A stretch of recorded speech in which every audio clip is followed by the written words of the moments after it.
Assalamualaikum warahmatullahi wabarakatuh.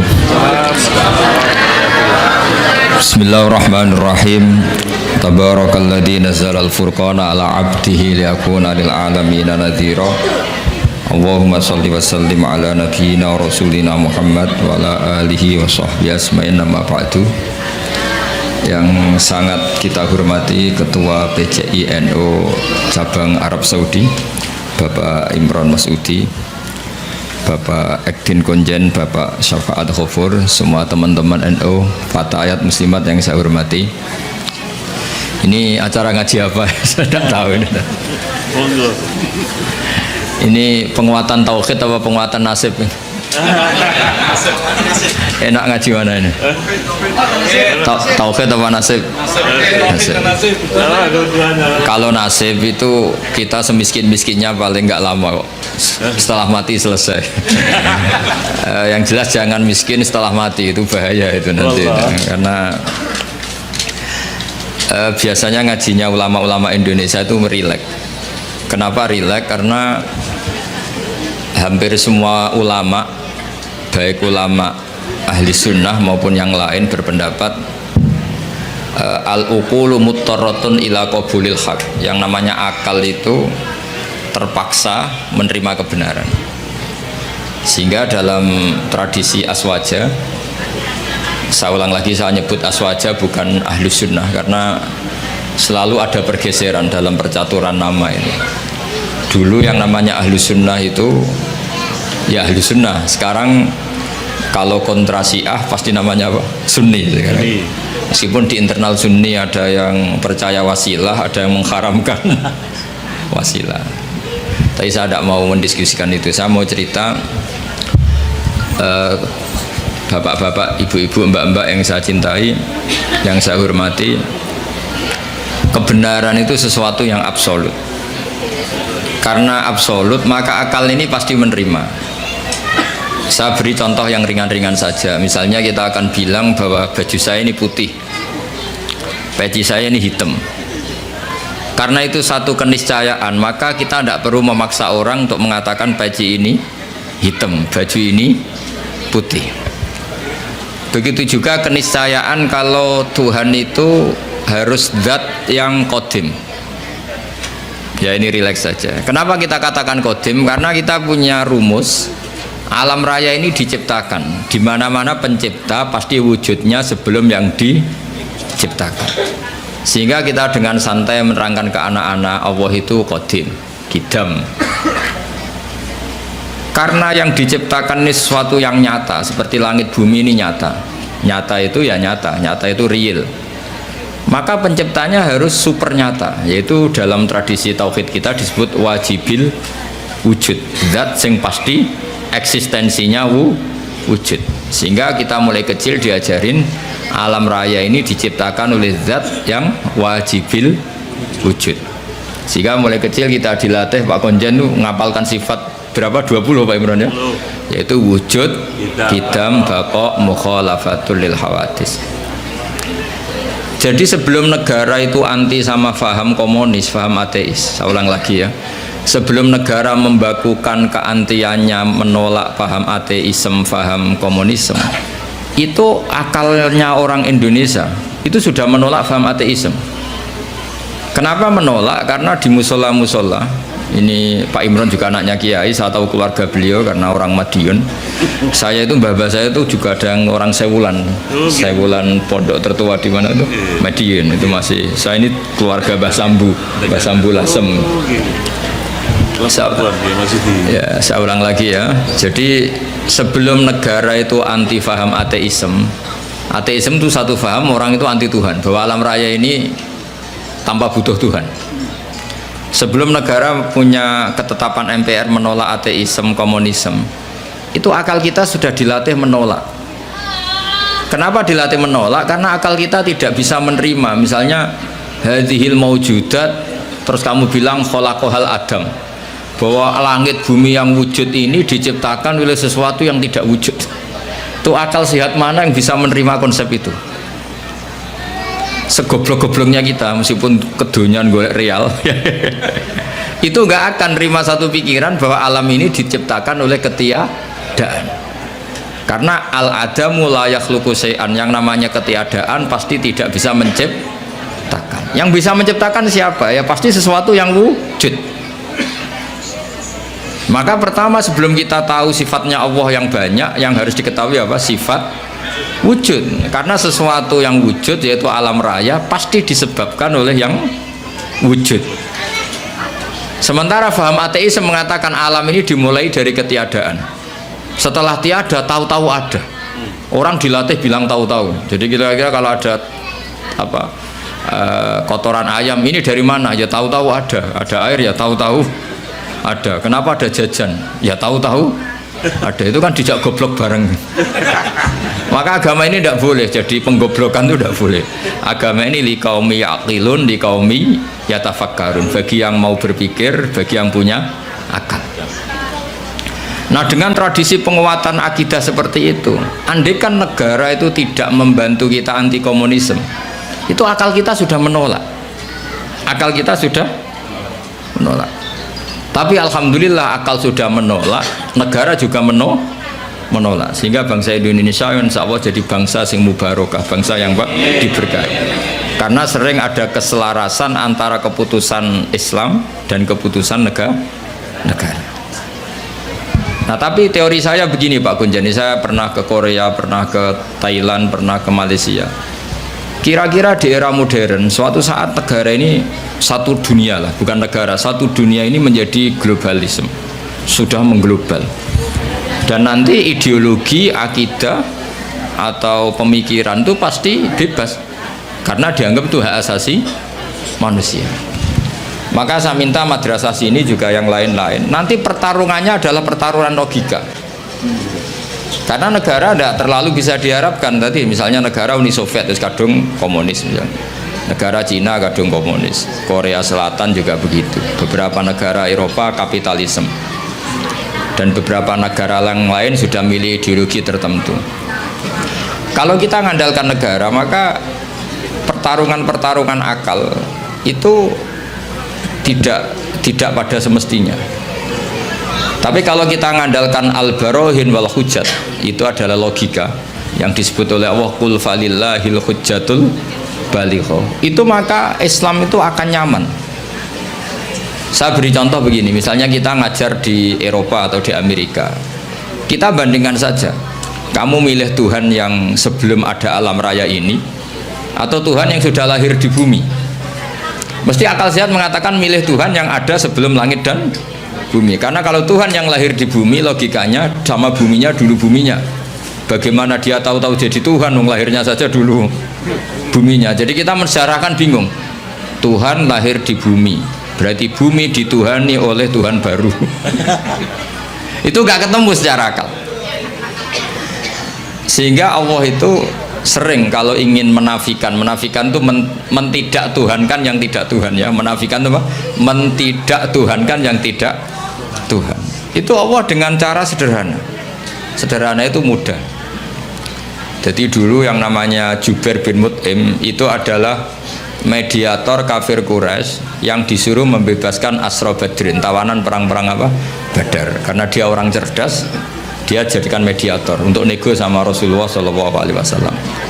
Ketika nego, kebetulan dia nginep di sana, maghrib Nabi baca surat Wattur wa kitabim mastur fi rokim mansur wal baitil ma'mur wasaqfil marfu, sampai satu logika tentang Tuhan, yaitu ayat am khuliqu min ghairi syai'in am humul khaliqun. Masa alam raya ini diciptakan tanpa sebab? Syai' itu huwa al mawjud, jadi wa indana syai'u huwal mawjudu. Masa alam raya ini yang mewujud, yang punya eksistensi, yang wujudnya nyata, kemudian diciptakan oleh sesuatu yang tidak wujud. Akhirnya Jubair bin Mut'im itu mikir, amhumul khaliqun, atau memang kalau kamu nggak percaya Allah itu nggak ada, apa jangan-jangan mereka kalian semua ini yang menciptakan langit bumi? Makanya dipertanyakan Allah, am khalaqus samawati wal ard. Sampai ada sekian pertanyaan, termasuk Qul ara'aytum ma tad'una min dunillah aruni madza khalaqu minal ardi am lahum syirkun fis samawat. Orang-orang yang kamu tuhankan Lata, Uzza, Hubal, apa ikut berkontribusi saat langit bumi diciptakan? Sehingga pertanyaan-pertanyaan Allah itu menohok. Akhirnya kata Jubair bin Mut'im, mata roka Muhammadun li aqdina syai'an. Muhammad tidak meninggalkan akal kita sama sekali. Maksudnya logika tentang Tuhan Lata Uzza itu nggak masuk sama sekali. Karena tadi misalnya, makanya dalam Quran ini yang perlu dikuatkan adalah akidah. Karena saya bayangkan setelah nanti dunia ini global, yang bisa mengawal Islam itu hanya al-barohin wal hujjah, yaitu logika. Karena negara pasti punya sistem, misalnya di luar Indonesia atau di luar Timur Tengah, pasti sistemnya kalau nggak ateisme ya kapitalisme. Maka kata Imam Nawawi, Syekh Nawawi, kebanggaan kita, karena beliau orang Banten tapi hidup di Mekah sampai bergelar Sayyidu Ulama'il Hijaz.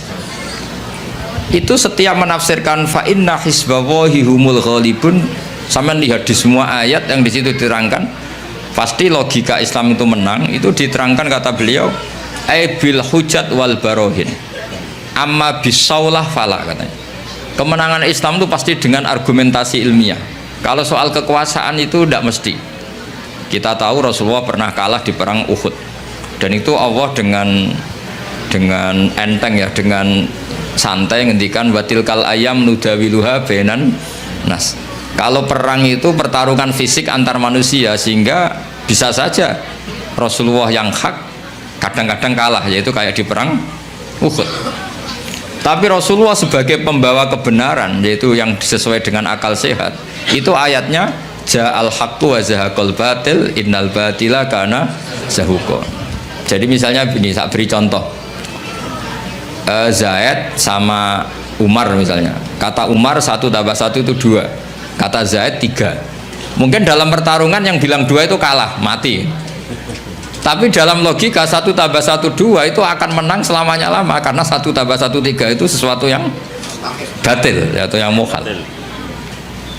Fir'aun bisa jadi Tuhan saat dia kuasa. Musa terdesak karena dia seorang raja. Semua orang Mesir dipaksa menuhankan Fir'aun. Fir'aun bisa menang. Buktinya beberapa orang yang tidak mengakui Fir'aun Tuhan mati terbunuh. Berarti Fir'aun menang sebagai raja dia, tapi tidak akan menang sebagai logika, karena logika manapun menolak ketuhanan Fir'aun. Makanya ketika Rasulullah diberi kekalahan dalam perang fisik, istilahnya Allah watilkal ayyam nudawiluha bainan nas. Ini pertarungan antar manusia, bukan antar hak dan batil. Kalau antar hak dan batil pasti ja'al haqqu wa zahaqal batil. Kalau barang hak itu ada, pasti yang batil ini hilang. Fa innal batila ma la wujudalah. Yang namanya batil sesuatu yang nggak punya eksistensi. Makanya sebagian Quran mengistilahkan qul ja'al haqqu wa ma yubdi'ul batil wa ma yu'id. Sesuatu yang batil itu bermula saja nggak pernah. Yubdi itu maknanya bermula saja tidak pernah, apalagi bereksistensi. Bermula saja tidak pernah. Pernah nggak 1 ditambah 1 jadi 7? Kan enggak kan?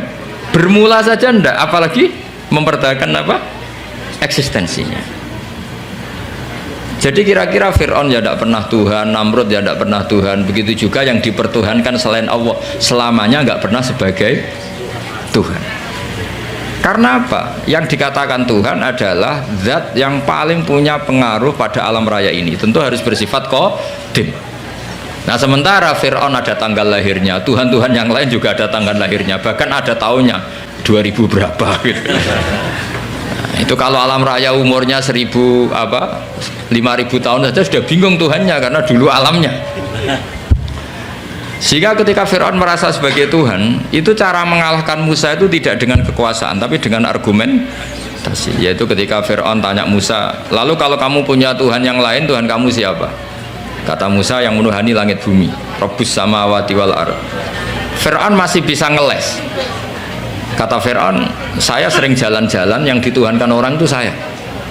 Makanya kata Fir'aun, ma'alim tulakum min ilahin ghairi. Setahu saya yang dituhankan itu saya. Soal kemungkinan Tuhan Musa ada di langit, terus dia manggil Haman. Haman itu arsitektur handal. Ya Hamanu bnili sorhal ali ablughul asbab as-samawati fa'attali'a ila ilahi Musa. Haman bikinkan piramida yang tinggi supaya saya bisa melihat Tuhannya Fir'aun. Tuhannya siapa? Musa.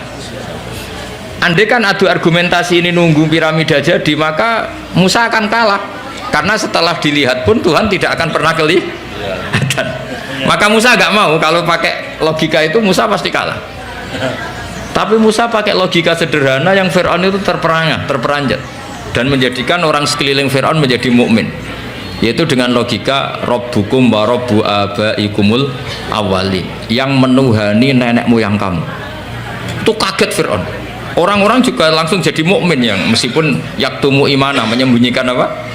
Karena logikanya kalau Fir'aun Tuhan berarti buyutnya tanpa Tuhan. Kan zaman buyutnya Tuhannya belum lahir. Berarti ini ada makhlukun yataqaddamu khaliqan, ada makhluk mendahului Tuhan. Sehingga orang-orang terus mikir, oh, Fir'aun geblek tenan, pangeran udah mbah di buyut. Kalau di mbah di buyut berarti buyutnya tanpa pangeran, karena pangerannya datang terlambat. Ya kan, Fir'aun kan punya bin. Terus sementara dia yang Tuhan, bapaknya enggak Tuhan, mbahnya enggak Tuhan, buyut-buyutnya. Berarti Tuhan, anak cucu tidak Tuhan. Logika itu tidak masuk. Maka kita mulai kecil di musala-musala diajarkan wujud, qidam, baqo. Logikanya gampang saja. Alam raya ini kadung wujud. Kalau kadung wujud, nggak boleh kita punya rumus ini alam yang wujud diciptakan oleh yang tidak wujud. Itu mbok akal paling nggak waras pun. Ini gimana? Suatu yang tidak wujud berperan pada yang wujud. Pasti nggak masuk akal. Makanya kata Ibnu Hajar al-Asqalani, penyarah kitab Bukhari, yaitu disebut kitab apa? Fathul Bari Bisyarhil Bukhari, itu beliau ngendikan salasun mangkunna fihi wajada halawatal iman. Tiga hal ini kalau kamu tahu, kamu merasakan, akan menemukan manisnya iman. Itu kata Syekh Ibnu Hajar al-Asqalani, ngendikannya begini, wa hadza huwa al-musamma bil iltizat al-aqli. Saya masih ingat, ini yang dinamakan kenyamanan secara berpikir. Jadi halawatal iman menurut beliau adalah orang yang sampai ke rutbatul iman, ke derajat iman karena kekuatan berpikir. Misalnya begini, kamu bisa tidur gak kira-kira kalau dipaksa oleh satu ideologi yang jadi Tuhan tuh Fir'aun. Dia lahir di bumi, punya bapak, babahnya gak Tuhan, yang mulai Tuhan ya Fir'aun itu. Karena dia Tuhan maka dia pencipta mbah-mbahnya, padahal dia datang terlambat. Itu otak kamu paksa nerima itu tuh gak bisa nerima. Karena aneh, Tuhan kok datang terlambat. Fir'aun itu Tuhan, tapi lahirnya sama wujudnya dulu bumi yang dituhani. Mesti kamu kan balik loh, podo-podo pangeran atau bumi ini tidak Fir'aun kan gitu. Nah, beda dengan akidah Islam. Akidah Islam itu yang membuat kita bisa tidur nyaman, merasakan halawatal iman, karena alam raya ini diciptakan oleh zat yang lebih dulu ketimbang alam raya ini. Zat ini karena pencipta bersifat super, terus oleh ulama disebut wajibil wujud. Karena pencipta datangnya harus lebih awal timbang yang diciptakan, sehingga zat ini berstatus qadim atau al-awwal. Karena dia pencipta maka dia superior, karena superior tidak terkalahkan, maka zat ini bersifat baqo, wujud, qidam, baqo. Karena zat ini super maka nggak boleh ada kembarannya. Pak Imran saja nggak mau ditandingi apalagi Tuhan. Karena Tuhan itu super, kalau super nggak boleh la syari kalah, harus nggak ada kembarannya, nggak boleh ada dua matahari kembar, apalagi ini Tuhan, maka bersifat mukhalafatul hadis. Karena wujudnya Tuhan sebelum ada yang lain, maka dia harus nggak butuh orang lain, dan nggak butuh orang lain disebut qiyamuhu binafsihi. Dia harus bisa menjaga eksistensinya sendiri. Nah, sifat-sifat Tuhan seperti itu kita terima itu nyaman sekali, yaitu aturannya jadi Tuhan harus seperti itu. Wong Tuhan kok kalau makan pecel murus, itu kan bingung kan. Misalnya Fir'aun kira-kira kebanyakan pecel Madiun, daerahnya Pak Imran itu ya mules. Kalau mules diobati, kalau diobati terus sembuh. Wah, tadi Tuhan lemes sekarang sudah sembuh. Bingung kan kita punya Tuhan seperti itu. Bingung nggak kira-kira kalau punya? Terus kalau ada orang masalah, jangan sekarang lapornya, Tuhan masih tidur. Pusing nggak? Punya Tuhan masih Semua masalah di cancel karena Tuhan baru sakit. Kalau HP-nya hilang juga nggak tahu nyari di mana, itu kan bingung semua. Bandingkan Tuhan menurut versi Islam. Allahu la ilaha illa huwal hayyul qayyum. Tuhan itu siapa? La ta'khudhuhu sinatu lana. Enggak mungkin tidur, enggak mungkin kantuk. Nah, sifat-sifat seperti itu namanya al-hujjat wal barohin. Kita punya logika yang kelima tentang menemukan Tuhan. Nah, yang seperti ini tuh pasti ja'al haq. Jika saya pernah ditanya, saya ini karena ngajar di Jogja, di daerah akademisi. Pak, suatu saat kalau ada perbandingan agama boleh enggak? Saya bilang boleh. Yang penting enggak perbandingan pemeluk agama. Karena kalau Islam dibandingkan non-Islam pasti yang menang Islam. Liyudhhirahu ala dini kulli. Makanya dulu masyhur itu ada perdebatan Ahmad Didat sama seorang non-Muslim antara Tuhan Allah dan Tuhan yang lainnya. Itu banyak mahasiswi dari Swiss, dari Swedia bilang sepertinya Tuhan Anda lebih menarik. Karena disifati Tuhan Islam adalah sebelum ada alam raya ini tidak ada kembarannya, tidak ada macam-macam, pokoknya tidak ada yang salah. Sementara Tuhan yang lainnya lahirnya di bumi, ada tanggalnya, pernah kecil, mungkin pernah kalau jalan jatuh, mungkin pernah macam-macam, sehingga nggak meyakinkan berstatus sebagai apa? Tuhan. Nah, kalau kamu cara beriman seperti ini namanya sudah ja'al haqqu wa zahaqal batil. Maka harus dibedakan Islam dan orang Islam. Kalau orang Islam mungkin di daerah yang mayoritas Muslim copetnya juga Muslim, nanti koruptornya juga Muslim, sehingga nggak bisa dibanggakan Muslimnya. Tapi kalau Islamnya selalu bisa dibanggakan. Makanya saya bilang kalau ada perbandingan agama itu ya Islamnya, jangan orangnya. Kalau orangnya ya repot. Di daerah yang kebetulan malingnya Muslim ya Muslim, koruptornya juga Muslim, pencopetnya nanti juga Muslim. Bahkan ada raja tertentu yang mengatasnamakan raja Islam itu selirnya sampai 30. Mana ada Islam menghalalkan sampai 30. Tapi itu kan orang Islam, bukan aturan Islam. Nah itu kan repot. Nah sekarang yang kita sesali kajian agama atau perbandingan agama itu yang dikaji itu orangnya, sehingga kita sering kalah. Misalnya nyuwun sewu beberapa negara tertentu yang mengatasnamakan negara Islam sering perang, terus itu dianggap cerminan Islam, padahal Islam rahmatal lil alamin. Tapi kalau orang Islam yang tidak rahmat ya banyak yang selalu suka mendolimi orang lain. Maka kita harus hati-hati mana perilaku seseorang dan mana itu Islam. Sehingga perang itu, perang zaman Nabi itu ada perang nudawiluha bainan nas, perang yang dihitung sebagai manusia, ada perang yang dihitung bainal haqqi wa bainal batil. Kalau perang itu antara pertarungan benar dan salah, pasti yang menang itu benar. Karena tadi qul ja'al haqqu wa ma yubdi'ul batilu wa ma yu'id. Sesuatu hak itu pasti datang, maknanya pasti punya eksistensi. Seperti putih. Putih ini ya memang putih, punya eksistensi putih. Yang mengatakan ini hitam meskipun dalam pertarung menang tetap dia kalah. Bisa saja mengatakan baju saya putih itu kalau duel fisik menang yang mengatakan hitam. Duel fisik ya. Tapi dia tidak akan menang selamanya karena dia dianggap gendeng. Masa putih dibilang hitam? Paham ya ini logika ini ya? Di sini ada istilah ja'al haqqu wa zahaqal batil. Sehingga Quran itu unik cara ngajari kita berfilsafat. Kalau ada kalimat itu salah itu disebut kata Quran kaburat kalimatan takhruju min afwahihim. Ada satu kalimat atau perkataan yang menjadi kalimat itu karena diucapkan oleh lisan. Allah menyebut kaburat kalimatan takhruju min, seperti sampean bilang bajunya Gus Ba itu hitam, itu ya satu kalimat tapi menjadi kalimat karena diucapkan. Tapi iyakuluna illa kadiba, kalimat itu bohong, wong putih kok dibilang hitam. Ada kalimat yang memang menunjuk musamanya. Kalau dalam ilmu mantek, kalimat yang menjadi kalimat karena menunjuk hakikat, itu yang kalimatu hakin. Seperti orang yang bilang baju Gus Ba itu putih, dia menjadi kalimat karena mengatakan sesuatu yang sesuai kenyataan. Sehingga kalimat tauhid disebut kalimatu haqqin 'alaiha nahya wa 'alaiha namut. Itu satu kalimat yang memang hak, memang nyata, memang yang Tuhan itu Allah. Sehingga mengatakan Tuhan itu Allah adalah kalimatu haqqin. Tapi yang mengatakan misalnya Fir'aun itu Tuhan, itu disebut kalimatul batil, menjadi kalimat karena diucapkan, bukan karena menunjuk hakikat. Paham ya ini ya? Itu hebatnya Quran melatih kita. Jadi ada kalimat penunjuk kebenaran, ada kalimat menjadi kalimat karena diucapkan. Makanya disebut kaburat kalimatan takhruju min afwah.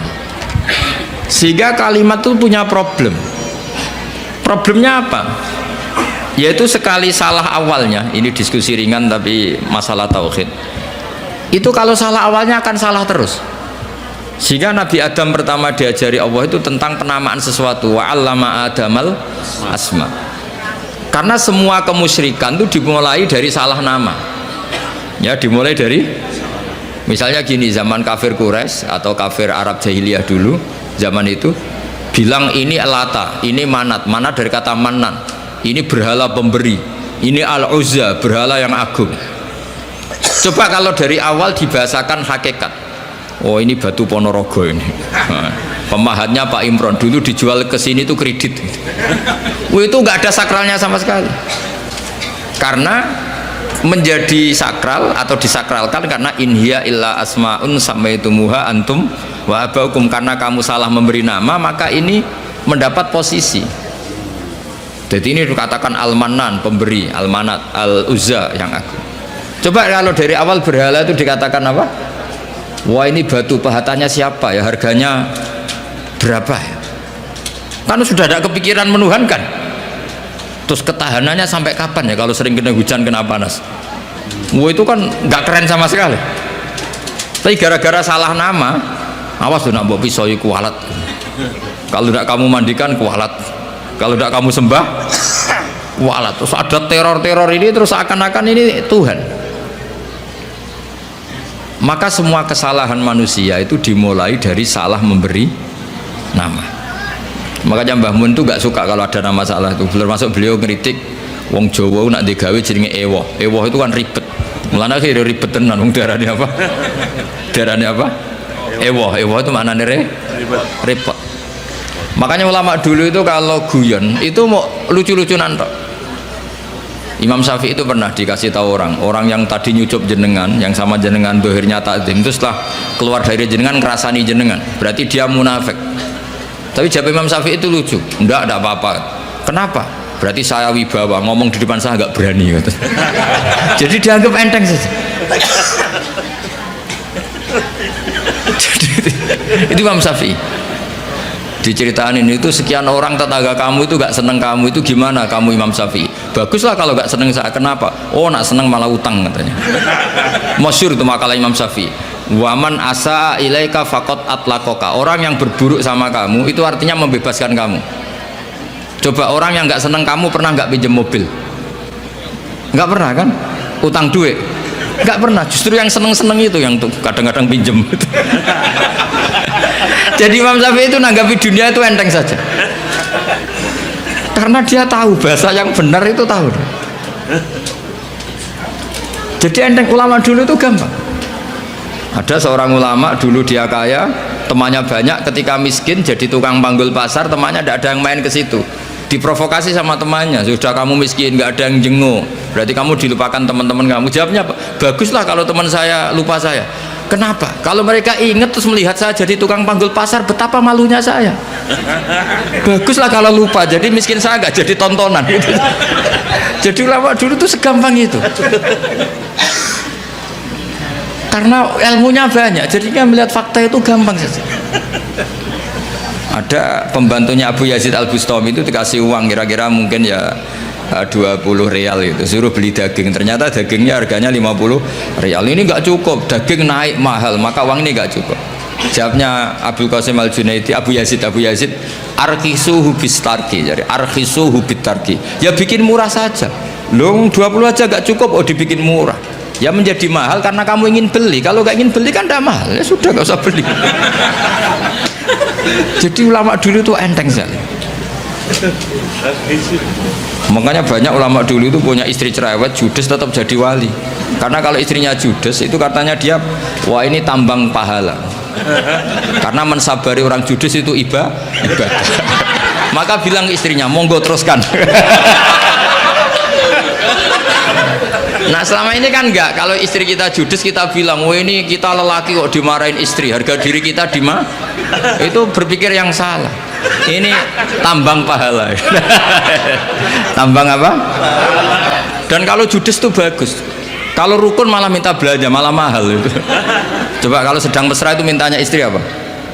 Belanja kan? Murah mana? Pas marah sama pas rukun? Biayanya itu murah mana? Pas neng-nengan sama pas harmonis? Mahal mana? Mahal pas harmonis. Maka anggap saja gitu, pas neng-nengan alhamdulillah ini jeda.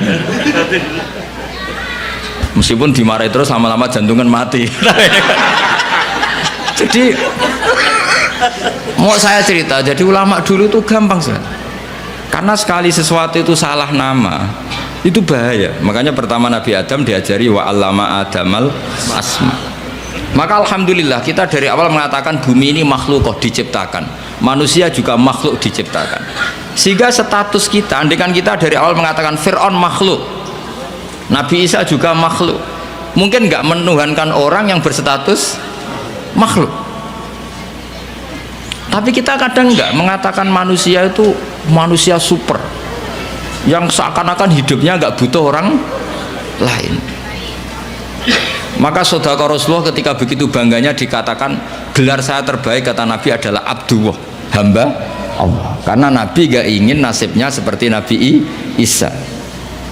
Justru dengan gelar Abdullah itu Nabi gak akan dituhankan karena berstatus Abdul ya, berstatus Abdul.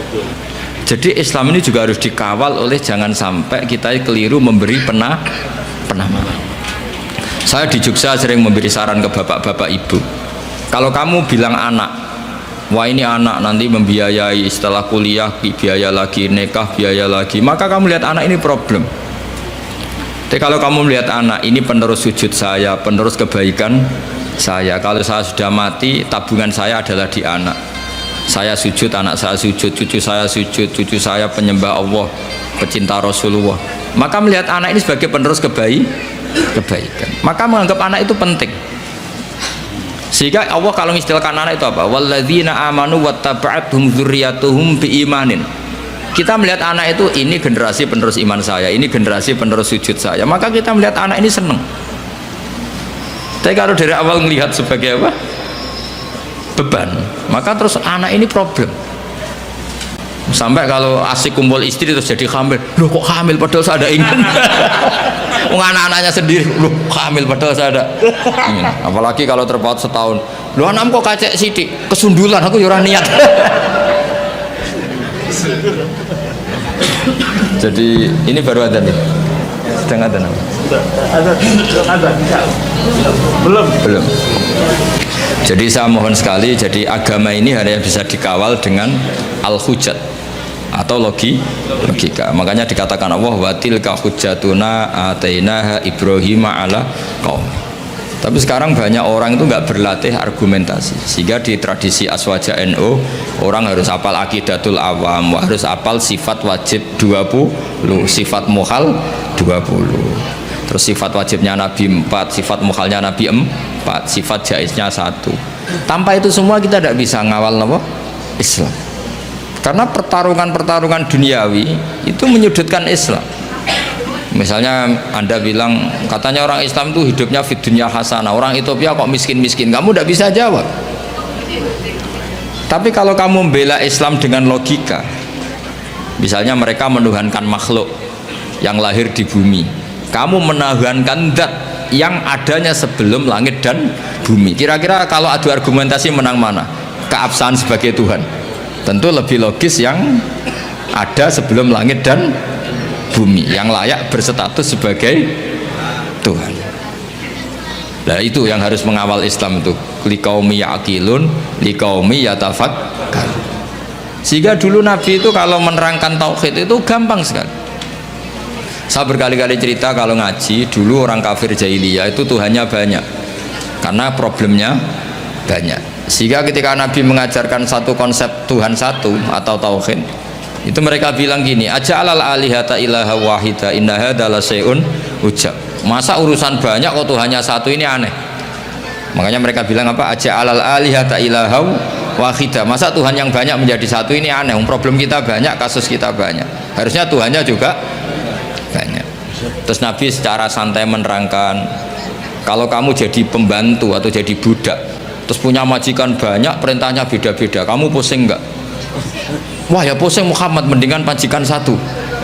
Terus Kanjeng Nabi bilang, inna rabbakum sayyidukum, Tuhan kamu adalah majikan kamu. Kalau Tuhannya banyak merintahkan semua, pusing kamu kan?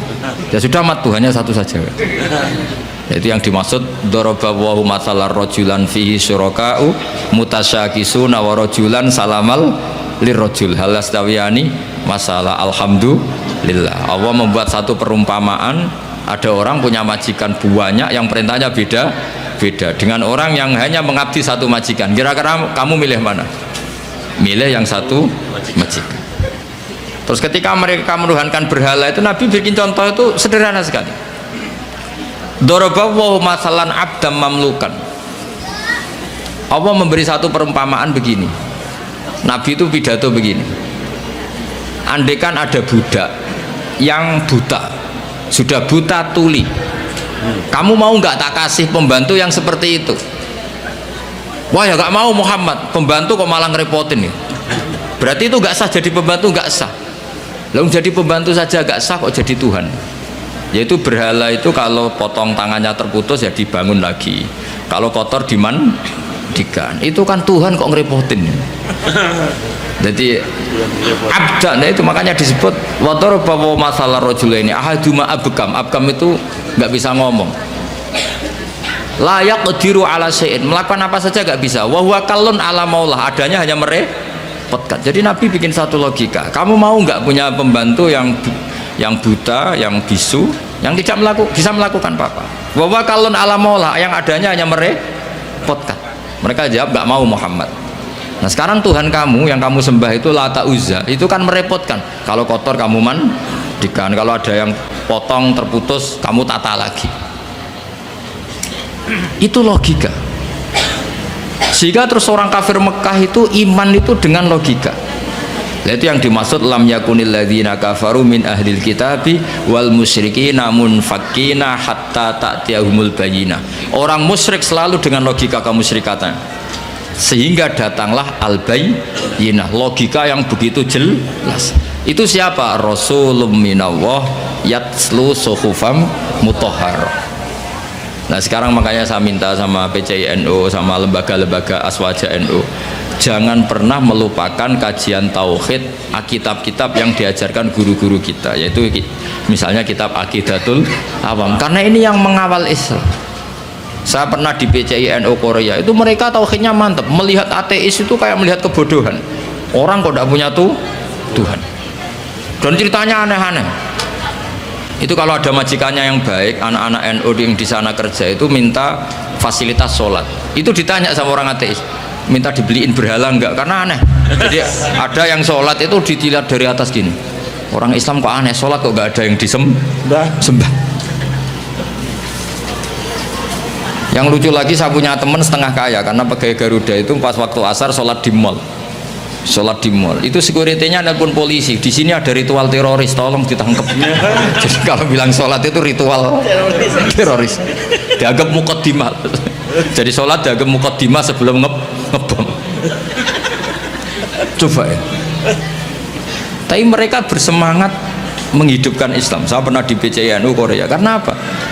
Logika zaman dia kecil bahwa Tuhan itu harus wujud dan harus dan Tuhan tuh begini-begini, nggak mungkin alam raya yang wujud ini diciptakan oleh sesuatu yang tidak wujud. Faham? Ateis itu kan super tidak masuk akal. Masa alam raya ini diciptakan oleh ketiadaan? Coba kalau kamu logika, hadhil maujudat khalaqahal adam, sesuatu yang wujud ini penciptanya adalah ketiadaan. Itu kan stres semua itu santri kamu nanti. Ini ajaran apa gitu. Tapi kalau Islam kan mengajarkan hadhil maujudat khalaqaha wajibul wujud.